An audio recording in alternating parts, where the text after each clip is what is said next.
তুমি যেদিন আইছিলে ওই দিন 400 টাকা পাইছো, সবাই মাথা মেসেজ করে দাও। ওর তো তুমি মাথা মেসেজ করতেই শিখছো। মেসেজ করা বলো, তুমি কিভাবে শিখলা? হ্যাঁ, মানে কি বুঝি নাই, এটার অর্থ কি? মানে তুমি নিজে নিজে শিখছো, নিজে নিজে? বাহ। তো তুমি কখন আসো, কখন আসো?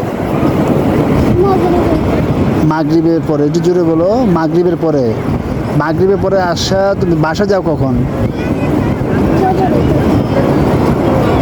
মাগরিবের পরে আইসা ফজর নামাজের সময় বাসা যাও? ওরে বাবা রে, কি কয়! একদিনে 400 টাকা পাও? তো মাসাজ কীভাবে করে, কত মানে কোন জায়গা থেকে কতটুকু পর্যন্ত করবা মাথা মাথা ম্যাসাজ? হাফ কীভাবে? মাথা ম্যাসাজ করে তারপর হাফ বডি করবা? আমি দেখাই। মানে মাথা এইদিকে আসো, আর ওইদিকে আসো। মানে এই মাথা ম্যাসাজ করবা, কইরা হাফ বডি করবা নাকি? কত টাকা? 100 টাকা। তোমার আব্বা তো কাজ করে, তোমার আম্মাও চাকরি করে, তো তোমার এটা এগুলো করার দরকার কি?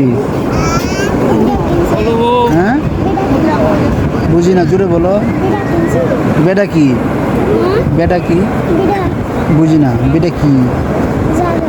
জায়গা কিনছো? তুমি কিনছো? তোমার আব্বা কিনছে?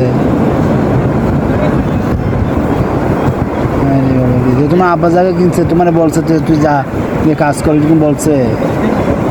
তাহলে তুমি কেন আসছো? বাসায় যাও, বাসায় যাও, বাসায় গিয়ে পড়তে বসো, পড়তে বসো, পড়াশোনা করো। আরে লোক রে, টাকার কত লোক!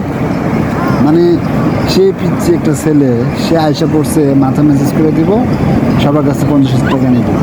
টাকার কত লোভ দেখো! একদিন আসছে, আয়সা 400 টাকা পাইছে, আজকে আবার এসে পড়ছে।